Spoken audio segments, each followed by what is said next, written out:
Hello and welcome back to another video here for Final Fantasy XIV with me, Meoni. This time I want to take a look at yet another item from the Baldesion Arsenal, the 56-player open dungeon inside the Forbidden Land of Eureka Hydatos. Inside the arsenal are a series of bosses, one of which is Raiden. Now, I don't have footage of this fight as I'm still yet to get my own clear of the dungeon, however Raiden drops a series of items, including, very rarely, a chance at two Zantetsuken models, one for Samurai and one for Dark Knight. If you are not familiar with Zantetsuken, it's the same weapon you can obtain from collecting and trading in 5 of Odin's mantles, items that drop from Odin, the world boss.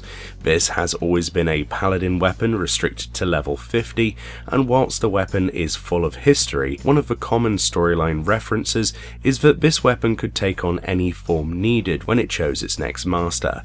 That person then gets turned into Odin themselves, or so the story goes. What the Baldesion Arsenal holds then are 2 Glamour weapons that are usable by Dark Knight and Samurai respectively from level 1 onwards. So let's look at the Dark Knight one first, the Great Shin Zantetsuken.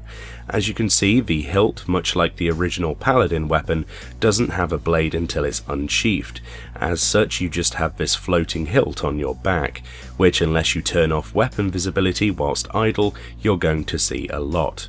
When you do unsheath this weapon, however, it has the familiar magical effect and out comes the blade. You'll also notice here that this model, unlike the original's black coloration, is grey coloured and does not have a glow effect from the original's blade either. It is undyeable and sells for around 700,000 gil on my server, but obviously the demand is going to go up and down with the supply. The second weapon is the Shin Zantetsuken. This is again a grey version of the original. Mounted on your hip like the original paladin weapon, this extends outwards once unsheathed to a large two-handed sword. I have to say, out of the two, I probably prefer the Samurai iteration more than the Dark Knight's, mainly because it just feels to me more like how the weapon would be held on your character, considering its transformation ability.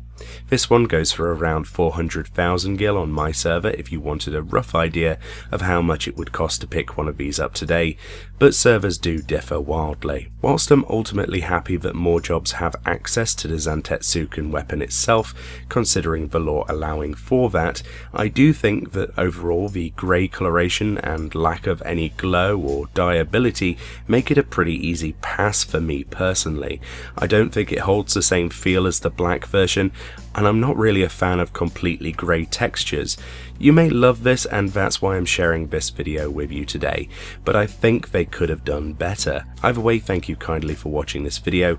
I'll try to get into Baldesion Arsenal at some point and get some footage, if a group will allow me to, and I'll see you all next time.